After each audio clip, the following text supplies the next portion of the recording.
दोस्तों असांखे असांजे YouTube channel Sindh tech info ते भलीकार। दोस्तों अॼु असांखे अलराज ही ATM कार्ड जेको सो सेल्फ सर्विस मशीन तां पंहिंजो पाण कार्ड प्रिंट करण जो तरीक़ो ॿुधाईंदासीं, जेको इंतिहाई आसान तरीक़ो आहे। सिर्फ़ु 2 स्टेप्स ज़रिए तव्हां पंहिंजो कार्ड 2 मिंटनि में पाण प्रिंट करे सघो था। हलूं था दोस्तों ATM सेल्फ सर्विस मशीन ते, जिते तव्हांखे तरीक़ो ॿुधायूं था। वीडियो के मुकम्मल ॾिसंदा, गौर सां ॾिसंदा। तो दोस्तों हींअर असां पहुची चुका आहियूं सेल्फ सर्विस मशीन ते।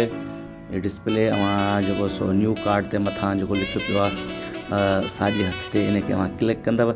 इनखे क्लिक करण खां पोइ जेको सो डिस्प्ले ते 2 ऑप्शन ईंदा, हिकिड़ो इंग्लिश वारो, जो अरबी वारो। सो मुंहिंजे ख़्याल में इंग्लिश वारो बहितर आहे, त असां इंग्लिश खे सिलेक्ट कंदासीं।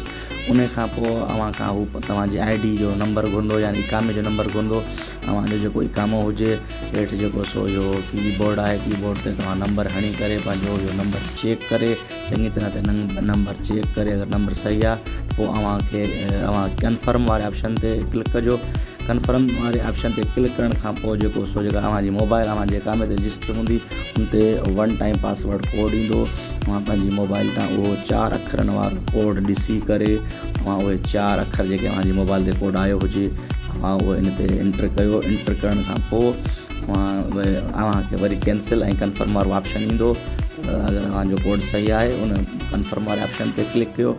उन ते क्लिक करण खां पोइ तव्हांखे ऑप्शन ॾींदो, तव्हांखे 4 नाला ॿुधाईंदो। त तव्हां पंहिंजे कार्ड ते इन्हनि 4 नालनि में कहिड़ो नालो तव्हांखे सुठो लॻे थो, उहो तव्हां जेको सो उन ते क्लिक कयो। जेको बि तव्हांखे सुठो लॻे, जेको बि तव्हांखे बहितर लॻे, तव्हां उन ते क्लिक कयो। ऐं अगरि तव्हांखे उहो पसंदि न आहे, त वरी तव्हां ॿीहर उहो जेको सो कैंसिल करे वरी बि तव्हां जेको सो ॿीहर उहो चूंडे सघो था।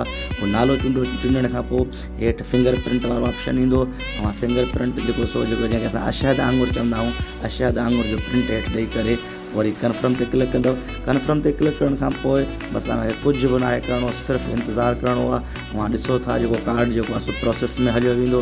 हींअर असांजे कार्ड में प्रोसेस हले थो। सिर्फ़ु 2 मिंटनि में तव्हांजो जेको सो कार्ड प्रोसेस थी करे मशीन मां ऑटोमेटिकली ॿाहिरि अची वेंदो।